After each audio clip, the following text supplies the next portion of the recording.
사무엘하 7장 4절에서 9절까지 제가 공독해드립니다. 그 밤에 여호와의 말씀이 나단에게 임하 이르시되 가서 내 종 다윗에게 말하기를 여호와께서 이와 같이 말씀하시되 네가 나를 위하여 내가 살 집을 건축하겠느냐 내가 이스라엘 자손을 애굽에서 인도하여 내던 날부터 오늘까지 집에 살지 아니하고 장막과 성막 안에서 다녔나니 이스라엘 자손과 더불어 다니는 모든 것에서 내가 내 백성 이스라엘을 먹이라고 명령한 이스라엘 어느 지파들 가운데 하나에게 내가 말하기를 너희가 어찌하여 나를 위하여 백향목 집을 건축하지 아니하였느냐고 말하였느냐. 그러므로 이제 내 종 다윗에게 이와 같이 말하라. 만군의 여호와께서 이와 같이 말씀하시기를 내가 너를 목장 곧 양을 따르는 데에서 데려다가 내 백성 이스라엘의 주권자로 삼고 네가 가는 모든 곳에서 내가 너와 함께 있어 네 모든 원수를 네 앞에서 멸하였은즉 땅에서 위대한 자들의 이름같이 네 이름을 위대하게 만들어 주리라. 아멘. 다윗이 이제 하나님께서 주신 은혜대로 원수들을 물리치고 백향목궁에서 드로왕 히람이 건축해준 그 백향목궁에서 살면서 나는 백향목궁에서 살기를 하나님에게는 회장 가운데 있도다. 그러니까 신앙의 양심의 반로가 있어가지고 나는 편안하게 사는데 하나님의 언약에는 휘장 가운데서 임시거처에서 저렇게 있구나 하는 것에 마음이 아팠어요. 그것이 신앙의 정말 정상적인 사람들의 신앙의 양심입니다. 나는 잘 되는데 교회는 잘 안 된다. 그것도 안 되고 교회가 잘 돼야 내가 잘 된다. 이런 마음이 있어야지 이게 정상적인 신앙의 사람입니다. 그렇게 하나님 앞에서 성전을 건축해 주려고 해요. 그것은 인간적으로 보면 다들 잘하는 것이라고 박수 칠 수 있잖아요. 나단 선지자가 말한 것처럼 여호와께서 왕과 함께 계시니 마음에 있는 모든 것을 행하셔서 어떠한 일을 해도 하나님께서 다윗을 형통하게 하시고 세워주시는 것을 볼 때 다윗의 마음속에서 성전을 건축하는 것은 지당한 것이고 합당한 것이고 인간적으로 생각하면 정말 잘하는 것이다 라고 박수 쳐줄 일이에요. 지금도 뭐 교회가 허름해서 새로 져주겠다 하면 그것처럼 감사한 일이 있겠어요. 그죠? 목사님 내가 사업이 너무 잘 되고 하는 일마다 너무 그야말로 형통하게 돼가지고 수십억을 벌었어요. 교회 하나 져주고 싶은데 어떻게 하냐. 아마 우리 권사님들 그쪽하고 다 박수 쳐줄 거야. 그거 뿐이겠어요. 뭐 엘리베이터 사해주고 주차장 만들어주고 그러면 그것처럼 감사하고 눈물겹도록 감사한 일 아니겠어요? 우리가 늘 기도했던 거하고 잘 되게 막 계단도 좀 험한데 새로 다 해가지고 엘리베이터 해서 해놓으면 얼마나 좋겠냐. 근자에 봐서는 그런 생각 들어요. 1층에서 2층만 그냥 엘리베이터 해놔도 좋지 않겠나 이런 생각이 자꾸 들 때니까 여기만 끝에만 살짝 해가지고 1, 2층만 해놔도 뭐 허시고 1층에서 식사해도 되지 않겠나 이런 생각 들더라고요. 그렇게 하려고 한다고 하면 엘리베이터라도 잠깐 하자고 하면 얼마나 감사한 일이에요. 한때는 어떤 분이 목사님 엘리베이터 견적장 하는데요. 1억 7천인가 현대 엘리베이터 해보니까 1억 7천 얘기하니까 그냥 뒤로 하나 떨어지는 말이에요. 한 분이 견적을 내보라 했는데 한번 내봤어요. 그 사람들한테 미안한 일이죠. 다윗이 하나님을 위해서 성전을 건축하겠다는데 나단 선지자가 마음이 원하는 대로 하시죠. 여호와께서 함께 하시니까 그렇게 하는 것이 하나님의 뜻이 아닙니까? 근데 왜인거요? 4절 이해하고 있어요. 그 밤에 여호와의 말씀이 나단에게 임하여 이르시되 가서 내 종 다윗에게 말하기를 여호와께서 이와 같이 말씀하시되 이렇게 하시죠. 여호와께서 이와 같이 말씀하시되 역대상 17장 3절에 보니까 그 밤에 하나님의 말씀이 나단에게 임하여 이르시되 가서 내 종 다윗에게 말하기를 여호와의 말씀이 너는 내가 거할 집을 건축하지 말라. 사람들은 다 이렇게 선지자까지 해가지고 다윗의 마음에 있는 것을 칭찬하면서 그래 우리 왕 다윗이 그렇지 저렇게 멋진 믿음의 사람이 돼야지 돼. 근데 하나님께서 건축하지 말라고 하시는데 어떻게 해요? 사람이 인생이라고 생각하는 것과 하나님의 뜻과는 전혀 다를 때가 많다니까요. 사람은 조급함이 있어가지고 출애굽한 이후에 아니 빨리 가나안 땅에 들어갔으면 좋겠는데 하나님 그냥 뺑뺑 돌면서 40년 동안 어떻게 이렇게 하나님께서 이스라엘 백성들을 훈련시키냐고요. 왜 그랬어요? 겸손해지라고, 낮아지라고. 사람이 떡으로만 사는 것이 아니고 여호와 입에서 나오는 모든 말씀으로 사는 것이니라 라고 하는 것을 가르쳐 주시기 위해서 하나님께서 40년의 연단의 시간을 주셨다니까요. 우리가 예수 믿으면 천국이잖아요. 천국을 하나님께서 허락하십니다. 근데 당장 천국 가고 싶죠. 누구든지 다 정말. 근데 하나님께서 그렇게 하지 않으신다니까요. 이 땅에서 훈련을 받고 연단을 받고 상급을 준비해서 와라 라고 하는 뜻을 우리가 이해하시면 딱 맞습니다. 상급을 준비해서 와라.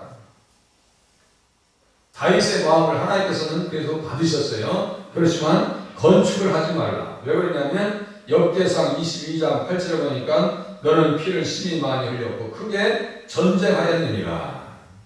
피를 많이 흘린 사람을 통해서 성전을 건축하는 것을 하나님께서 받으시지 않으시겠다는 거예요. 피를 많이 흘렸으니까.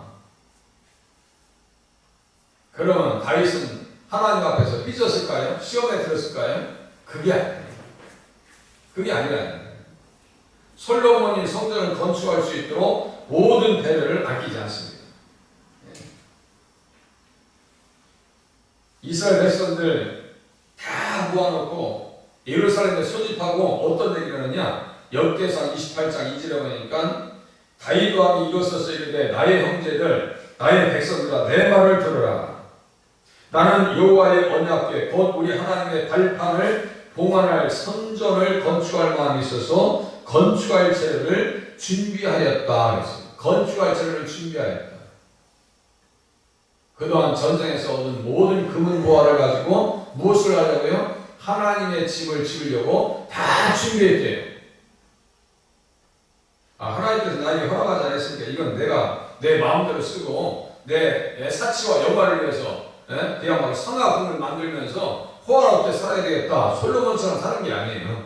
다윗은 아끼면서 모든 것을 하나님 앞에 드리려고 하는 그런 신념을 가지고 살았습니다. 그게 다윗의 그 위대한 점이에요. 다윗의 위대한 마음이 그곳에 있습니다. 그래서 이스라엘 백성들에게 솔로몬을 도와서 성전을 건축하라고 당부합니다. 그렇게 하고 다윗이 성전의 복도와 그 집들과 그 곳간과 다락과 골방과 속죄소의 설계도를 그 아들 솔로몬에게 주었다. 얼마나 마음이 간절했으면 설계도를 다 만들어간다. 그것도 임의적으로 만든 것이 아니에요. 자기 마음대로 그냥 생각하는 대로. 우리는 지금 교회를 건축한다고 어떻게 했어요? 입구를 어떻게 만들고 엘리베이터를 어디다 놓고 그렇게 주차장을 어떻게 만들까 우리의 생각 속에서 나오잖아요. 그런데 다윗은 그렇게 하지 않아요. 그 모든 설계도가 어떠한 것으로 영감을 받은 모든 것 이렇게 써있어요. 영감을 받은 모든 것을 따라서 하나님의 손이 그와 함께해서 그래서 역대상 28장 19절에 보니까 다윗이 이르되 여호와의 손이 내게 임하여 이 모든 일의 설계도를 그가 나에게 알려주셨느니라. 이게 중요한 얘기예요. 하나님 앞에 건축할 마음이 있었는데 그냥 손을 딱 떼고 이제는 내게 모아진 것들을 마음대로 써야 되겠다. 그런 것이 아니라니까요. 모은 것을 다 솔로몬에게 모아주고요. 다윗이 잘하니까 이스라엘 백성들 또 장로를 또 한 뜻을 이루어서 헌납을 하는데 아까워하지 않습니다. 모세가 성전을 건축할 때 똑같죠. 그런데 그 성전 건축하려고 할 때 이스라엘 백성들 모여서 처음에 가지고 금은 보화를 가지고 금송아지를 만들었죠. 그렇게 하지 않았어요. 자기를 위해서 쓰지 않고 하나님께서 기도하고 하나님 앞에 구하고 간구했을 때 여호와의 손이 내게 임하여. 여호와의 손이라는 것은 뭐라고 했어요? 제가 여호와의 손, 하나님의 손, 이게 무엇이라고 했어요? 율법이요? 제가 가끔 말씀드렸는데 하나님의 손, 여호와의 손이 뭐예요? 성령입니다. 성령님이에요. 그러니까 성령의 감동에 의해서 영감에 의해서 영감이 있어서 다윗이 모든 설계 도면을 다 속죄해서 설계 도면 다 그룹들의 설계 도면 다 그려줬다고요. 모세도 똑같아요. 자기가 마음대로 생각하는 대로 이 성곽을 해달에 가지고 내가 보니까 튼튼하게 재야 되겠다. 조각목으로 해야 되겠다. 이게 아니에요. 하나님께서 설계 도면을 다 주십니다. 그게 뭐겠느냐? 참 장막 섬기는 것 해가지고 히브리서에 보니까 하늘나라를 모형으로 뜬 거예요. 하나님 나라를 그대로 축소해 놓은 거예요. 그게. 다시 읽어드릴게요. 역대상 28장 19절. 다윗이 이르되 여호와의 손이 내게 임하여 이 모든 일의 설계를 그려 나에게 알려주셨느니라. 여호와의 손이 내게 임하여 성령님께서 함께 하시니까 성경도 기록했을 뿐만 아니라 성령님께서 함께 하시니까 성전의 설계도까지 완성시켜 주더라. 이렇게 그냥 단순한 것이 아니에요. 단순하게 그런 것이 아니에요. 아니 하다못해 이방인들의 그 뭡니까 궁전이라든가 피라미라든가 마야 문명들의 그 건축을 보세요. 대단합니다. 그게요. 어쨌든 간에 그 사람들도 뭐가 있는 거예요. 영감이 있는 거죠. 근데 우리의 영감도 같이 보면 또 안 돼요. 사탄도 그렇게 역사하는데 하나님의 역사는 얼마나 센지 알겠냐고. 하나님의 역사는 예전에 고대 건축물들을 보면요. 탄복을 합니다. 그거 지금 따라가지 못한다는 얘기예요. 대단한 정성을 기울이거든요. 다윗이 성전을 지으려고 설계를 할 때 그냥 인간의 생각으로 한 것이 아니라고 해요. 자, 하나님의 손이 어떻게 성령인지 제가 읽어드릴게요. 마태복음 12장 28절에 보니까 그러나 내가 하나님의 성령을 힘입어 귀신을 쫓아내는 것이면 하나님 나라가 이미 너희에게 임하였느니라. 하나님의 성령을 힘입어 귀신을 쫓아내는 것이면 이 말씀을 누가복음 11장 20절에는 그러나 내가 만일 하나님의 손을 힘입어 귀신을 쫓아낸다면 하나님 나라가 이미 너희에게 임하였느니라. 하나님의 성령과 하나님의 손을 똑같이 취급한단 말이에요. 예수님께서. 그러면 성령님은 바로 하나님의 손이구나. 여호와의 손이 내게 임하여 모든 설계의 도면을 그렸다고 하는 것은 다윗이 인위적으로 한 것이 아니라 하나님께서 하나님 앞에서 물어서 얻은 것이더라. 성전 건축물을 하나 보면서 그 안에 어떤 것이 들어있어요? 그리스도의 성육신의 모습, 그리스도께서 우리를 구원하시는 과정, 피 뿌리는 모든 과정, 노단, 뿔 이런 것들이 다 등장, 떡상 이런 것들이 다 영적 의미가 있다고 레위기를 통해서 계속해서 우리가 배워왔습니다. 다 잊어버렸으니까 나중에 또 배워야 되겠죠? 그러니까요, 하나하나 그리스도와 연결되어 있습니다. 온전하게 다 연결되어 있습니다. 그래서 성전 건축에서 다 준비합니다. 자, 또 다시 보세요. 자, 5절. 이와 같이 말씀하시되 네가 나를 위하여 내가 살 집을 건축하겠느냐. 내가 이스라엘 자손을 애굽에서 인도하여 내던 날부터 오늘까지 집에 살지 아니하고 장막과 성막 안에서 다녔나니 이스라엘 자손과 더불어 다니는 모든 곳에서 내가 내 백성 이스라엘을 먹이라고 명령한 이스라엘 어느 지파들 가운데 하나에게 내가 말하기를 너희가 어찌하여 나를 위하여 백향목집을 건축하지 아니하였느냐고 말하였느냐. 이렇게 요구한 적이 없으시다는 얘기죠. 요구한 적이 없으시다는 얘기예요. 8절. 그러므로 이제 내 종 다윗에게 이와 같이 말하라. 만군의 여호와께서 이와 같이 말씀하시기를 내가 너를 목장 곧 양을 따르는 데에서 데려다가 내 백성 이스라엘의 주권자로 삼았다. 내 백성 이스라엘의 주권자로 삼았다. 다윗을 위로해 줍니다. 하나님께서 위로해 주시고 축복하십니다. 그러니까 마음은, 다윗의 마음은 어떻게 해요? 하나님께서 받으신 거예요. 하나님께 하고자 하는 마음을 우리 주님께서 받으신다고 하는 사실을 깨달으시길 바랍니다. 기도하며 무엇을 요구하고 무엇을 구하고 무엇이 필요한지 하나님께서 다 하신다는 거예요. 우리 자녀들 이렇게 보면 우리 부모님들 왜 무엇이 필요하고 어떤 것이 공급되어져야 되는가 다 살피는 것 이상으로 하나님께서는 다윗을 다 살피고 계시는 거예요. 주권자로 삼으셨다. 인정하시고 세워주셨다. 무엇에 근거해서요? 메시아 언약의 말씀에 근거해서 유다 지파에서 통치자의 피가 떠나지 아니한다. 그 말씀 그대로 하나님께서 이새의 아들 다윗을 세워주셨다라고 하는 것을 또다시 확인해 주십니다. 다윗이 미갈에게 얘기한 것처럼 다윗만 얘기한 것이 아니에요. 하나님께서 먼저 말씀하신 거예요. 먼저 말씀하신 거예요. 6장 21절에 다윗이 미갈에게 말한 것처럼 이는 여호와 앞에 산 것이니라. 그가 내 아버지와 그의 온 집을 버리시고 나를 택하사 나를 여호와의 백성 이스라엘의 주권자로 삼으셨느니라. 자기 입만 그렇게 인정한 것이 아니라 먼저 누가 인정하신 거예요? 하나님께서 인정하셔서 다윗을 세워주셨다는 거예요. 그렇게 인정하시는 과정이 뭐예요? 기름 부으신 겁니다. 기름 부으신 거예요. 그 축복을 생각해 보면 다윗은 백향목 궁이 문제가 아니고 모든 것을 다 동원해서 하나님 앞에 드리고자 해도 자기 마음은 흡족하지 않은 거예요. 그죠? 자기 마음은 흡족하지 않은 거예요. 믿음이 충만한 거죠. 하나님 앞에 다 하면 더 하고 싶지. 그죠? 봉사를 더 하면 더 하고 싶지. 육신이 연약해서 못하는 것 뿐이죠. 그죠? 몸만 조금만 허락된다면 하나님 앞에 더 하고 싶고, 충성하고 싶고, 청소하고 싶고, 예? 하나님 앞에 몸을 다 두고 싶죠? 다 그 마음이에요, 그게. 하나님께서 인정해 주시더라고요. 주권자로 삼으셨어요. 이스라엘 백성들도 인정했어요. 이스라엘 모든 지파들이 나와서 헤브론에 나와가지고 다윗을 얘기합니다. 사울이 우리 왕이 되었을 때도 이스라엘을 건력 출입하게 하신 분은 왕이시었고 여호와께서도 왕에게 말씀하시기를 내가 내 백성 이스라엘의 목자가 되며 내가 이스라엘의 주권자가 되리라 하셨나이다. 하나님께서 이미 말씀하신 것을 또다시 확인해 주시는 거예요.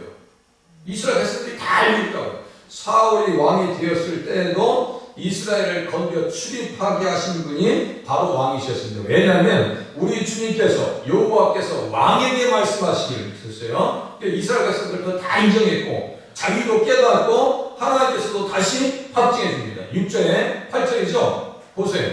만군의 여호와께서 이와 같이 말씀하시기를 내가 너를 목장 곧 양을 따르는 데에서 데려다가 내 백성 이스라엘의 주권자로 삼았다. 감사해요, 안 해요? 버리지 않으시고 계속해서 누굴 인정하신 거예요? 다윗을 인정하십니다. 사울이 인정받지 않아요. 언약을 모르니까 버림받아요. 그런데 다윗은 언약의 말씀에 붙들려서 또 주님을 바라보면서 살고 나오니까 주님께서 그렇게 인정해 주시더라. 플러스를 또 주십니다. 9절 보세요. 내가 가는 모든 곳에서 내가 너와 함께 있어 내 모든 원수를 내 앞에서 멸하였은즉 앞으로도 그렇게 하실 거예요. 멸하였은즉 땅에서 위대한 자들의 이름같이 내 이름을 위대하게 만들어 주리라. 내 이름을 위대하게 만들어 주리라. 하나님께서 그렇게 하시겠다면 되는 거예요, 안 되는 거예요? 되는 거예요. 해마다 세계에서 역사적으로 가장 위대한 인물을 조사해보면요, 다윗은 꼭 그 안에 들어가. 10손가락 안에 들어간다니까. 다윗이 인류 역사상에 있어서 가장 존경받는 인물이 누구냐 그러면 다윗이 10손가락 안에 세계 인류 지금까지 역사 가운데 타임즈나 이런 데 보면 세계 100대 무슨 사업을 하는 사람 정치 100대 이렇게 선정하잖아요. 그게 아니고 지금까지 인류 역사 가운데 가장 영향력 있는 인물이 누구냐 하면서 검사해보면요 10위 안에 들어가는 사람이 누구냐고요? 다윗입니다. 오늘 본문에 써있잖아요. 네? 땅에서 위대한 자들의 이름같이 내 이름을 위대하게 만들어 주리라.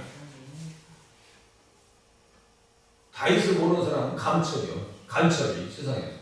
예수 믿는 사람들이 다윗을 깊이 알아야 될 필요가 있어요. 계속해서 언약을 다윗을 통해서 지켜나갔습니다. 그 말씀을 내일 시간에 더 깊이 한번 헤아려 보겠습니다. 그러니까요, 하나님께서 얼마나 다윗을 사랑하는가.